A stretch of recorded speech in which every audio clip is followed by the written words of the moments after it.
fine feathered hiker friends. This is Little Hike Mike, and I wanted to introduce to you today one of my new projects, which is a truck camper in the back here. And I wanted to give you a little bit of a rundown on why I bought it and some of the things about it you'll see. And there are some folks that have already posted a video out there that I want to kind of respond to about truck campers, and also those that have a truck camper, maybe they can give me a few tips on it. But anyway, this is a fairly lightweight truck camper. It's a 2002. I bought it used, and I pull it, or not pull it, I have it on the back of my Toyota Tundra. It's a 2016 Toyota Tundra. And based on the payloads and everything, it's a little bit overweight, you know, when I have a full tank of gas, because it's a big gas tank. It's an unusually big gas tank in this truck. It's got 32-gallon gas tank. So with all that gas in it, and I fill the water tank in the truck or in the camper with 20 gallons of water, it really puts a lot of weight into it. So anyway, you have to be cognizant of how much fuel you're putting in, about how much water you want to haul, and that sort of thing. But anyway, I just wanted to give you an idea about it, and you know, give you some tips, or you could give me some tips. That'd be the best thing about it. But I bought it so I could have a little bit of a go-between if I get to some trailheads and late in the day, and I just want to go ahead and take a you know, sleep in it overnight until I get up the next morning and start to hike. That's one of the reasons. I've taken it on a few long distance trips. Mostly I live in North Carolina, so I live in the lowlands over here, eastern North Carolina, and I've taken it up into the mountains twice now, up into Virginia and North Carolina, and also over into Tennessee. I haven't done anything about the suspension on my truck. They recommend, you know, you could bolster the suspension up with airbags. I haven't done that. I thought about it, that sort of thing. Anyway, so I wanted to give you a little rundown on the camper, and we'll go from there. So I'm going to turn the camera around now so we can see what's going on. Yeah, this is an old Apache. I think it was made in Indiana. I'm not quite sure. And it's a payload, or according to the sticker, I'll walk around back and show you what the sticker says. But it is a pop-up. As you can see, I have it popped up right now, and it has jacks for jacking it up and getting it onto the truck here. And a nice thing about the jacks is I do use a drill, and I have a bit, which I'll show you.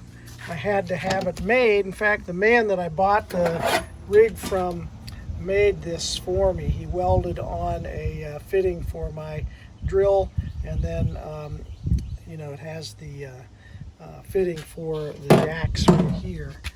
Okay. Also, I do have two cranks, you know, the old-fashioned way of cranking it up. So I do have those as a backup, just in case I need it. I'll get to the outside in a minute around it, but I did want to show you the sticker on it, and you can see the actual weight dry. It says 1,400 pounds.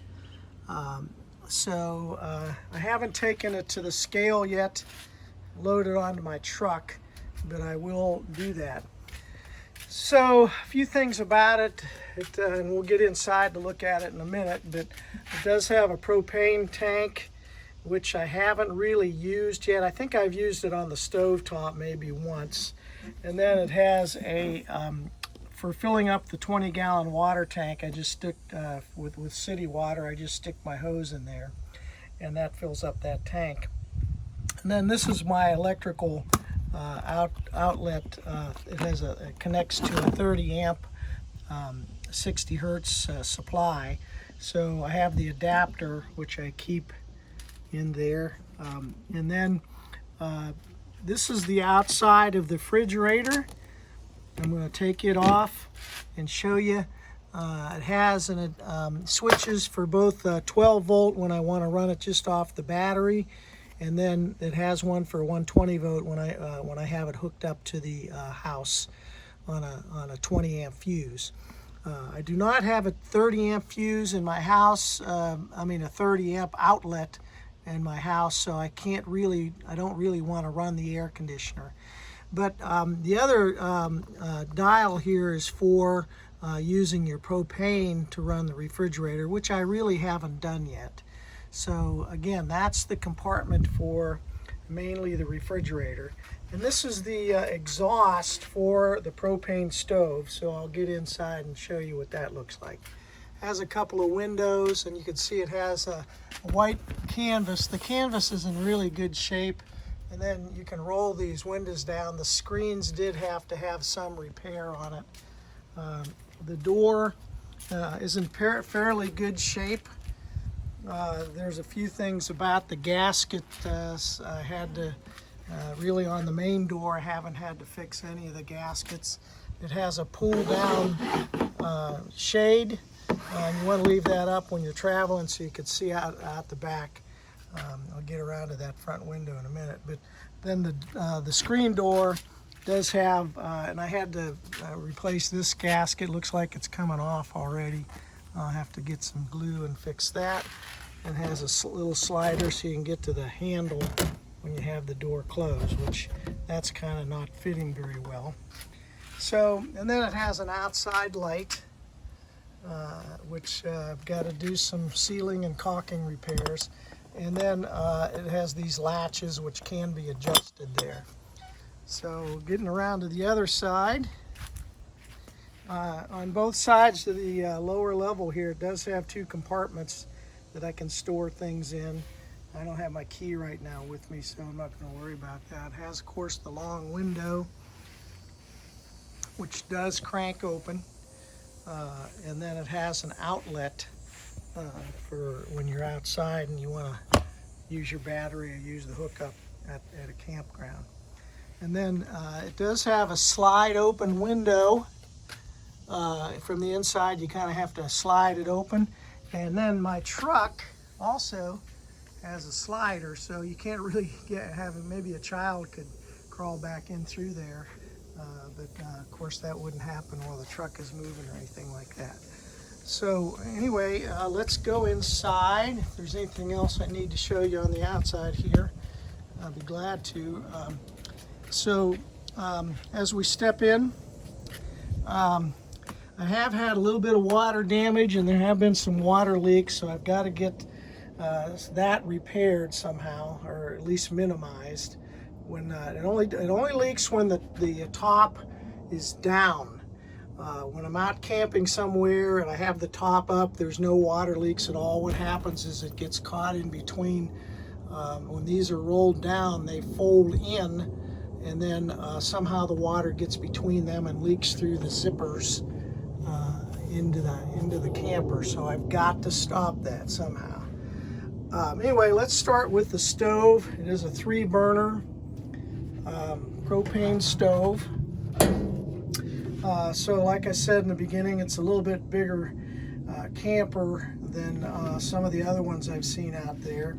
It has a lot of storage space here, silverware, and then I keep a lot of tools and some other items down in here. Now all this, anything you put in these drawers kind of adds to the weight of the camper. It has a nice storage space underneath to store quite a few things, and it does get wet down in there, especially when I have the top down.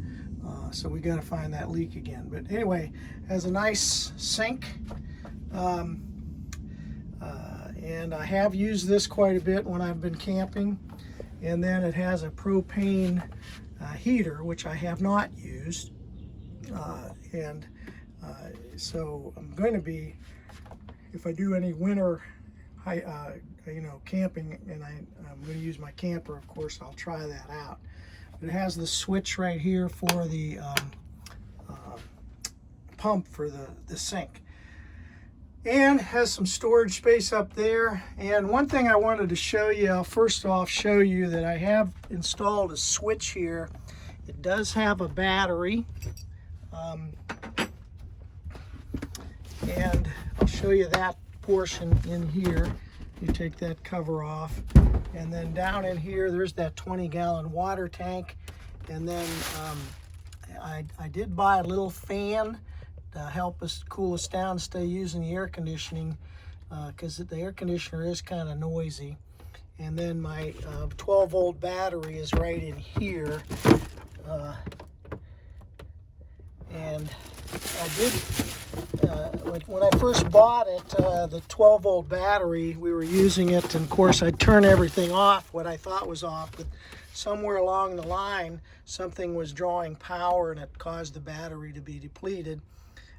And so it ran out of juice, and then I had to recharge it. So what I did is I installed this switch right here, which right now I have the battery off altogether. And if I go up here and try to turn a light on, as you can see, the lights aren't working. But I'm going to use my 12 volt right now, turn that switch on, and then go back up here and do the same thing. And now the lights work. And so would your refrigerator work too, if you wanted to. This is the power center right here, or where all the fuses are.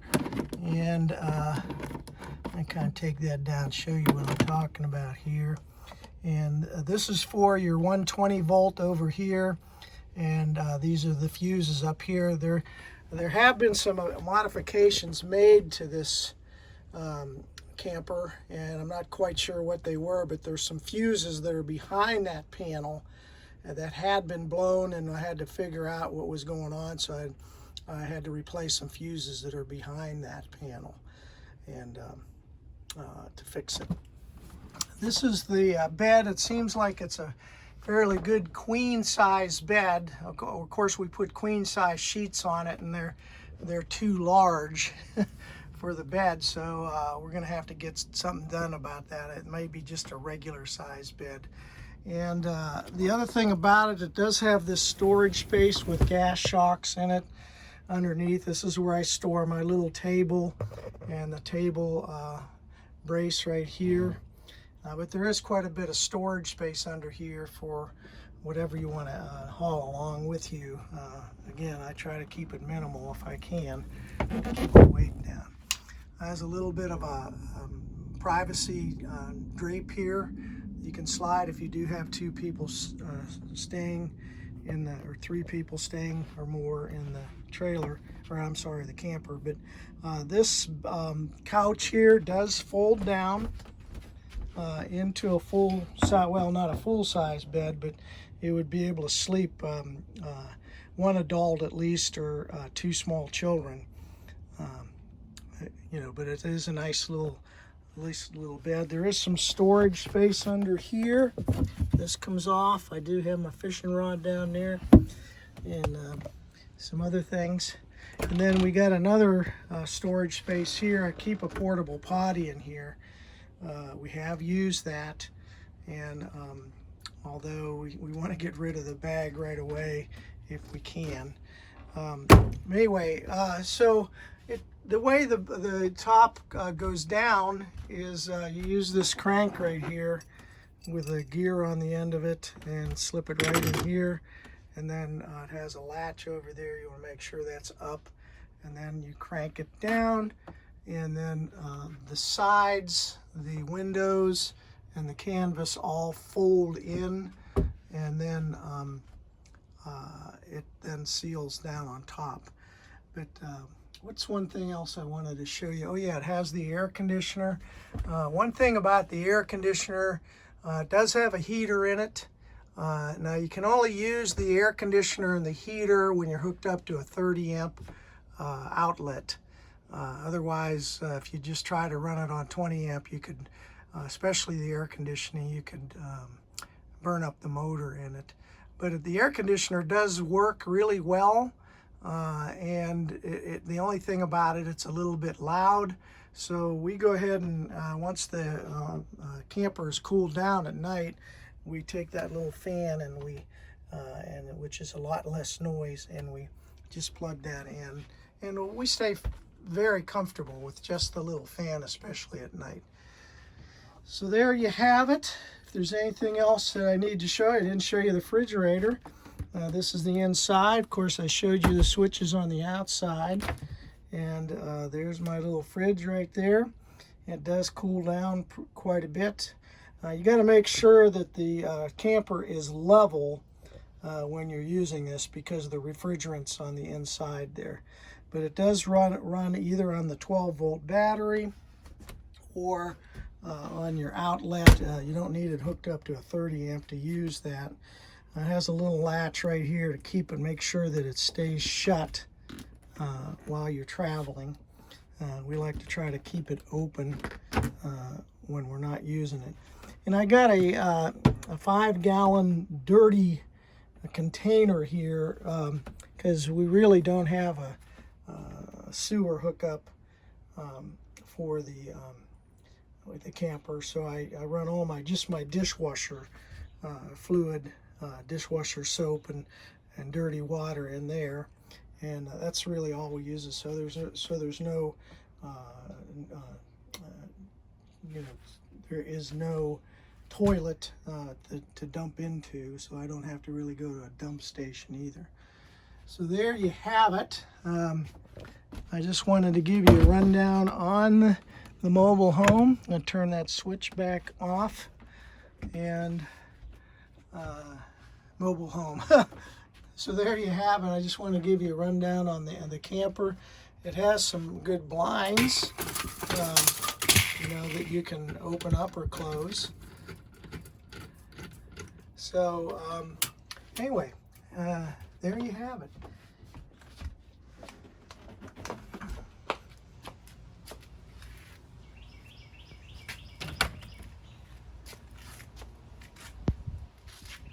A couple things I wanted to make sure you know in the video. Right up around here, I'm having a little trouble with leakage. And you see this has all been caulked and they tried to seal it. So somehow, you remember earlier I showed you, or told you, I told you that when the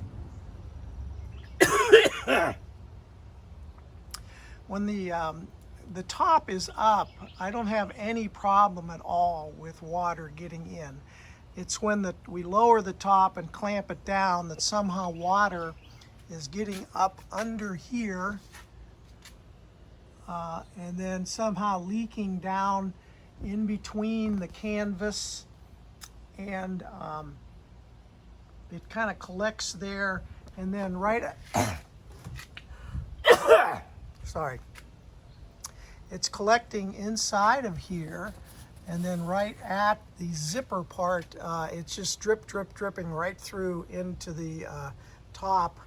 So I have been getting water collecting right about here, and then of course it leaks down into here, and then you can see I've had to try to fix this molding because these boards are starting to warp.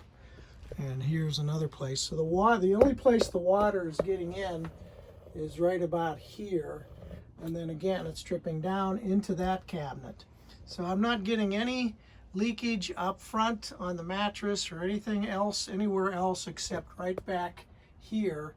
And so if anybody knows what I could possibly do to reseal it, barring taking the top totally off and redoing everything, which I don't have the facility to be able to do that, I wanted to be able to somehow seal when the top is down, try to get a better seal between that gasket right there and then right here where my hand is.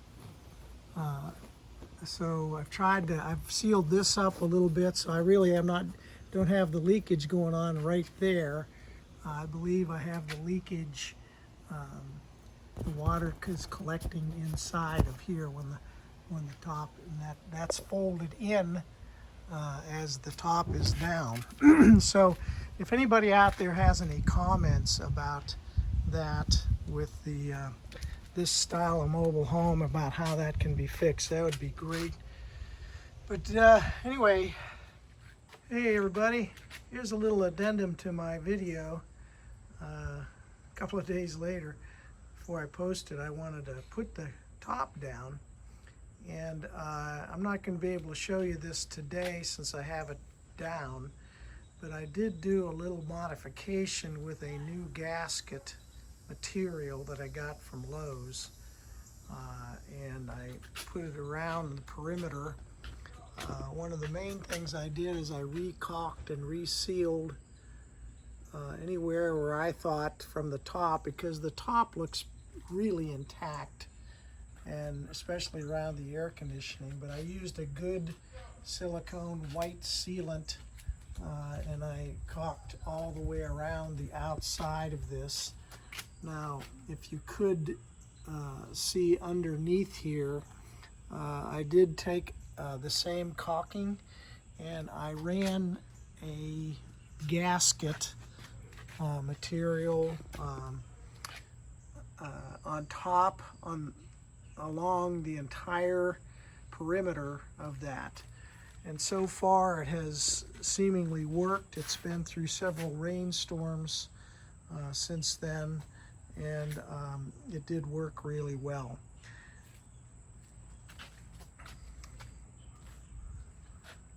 And these are the latches that keep the top down. You can see how they fall right off, and then and it secures it down while you're traveling. So my fine feathered hiker friends, that's my Apache camper, a project that I've taken on here to do a little bit more traveling within the country and see some of the sights, and not gonna give up hiking. So I'll be doing a lot of hiking out of this truck camper.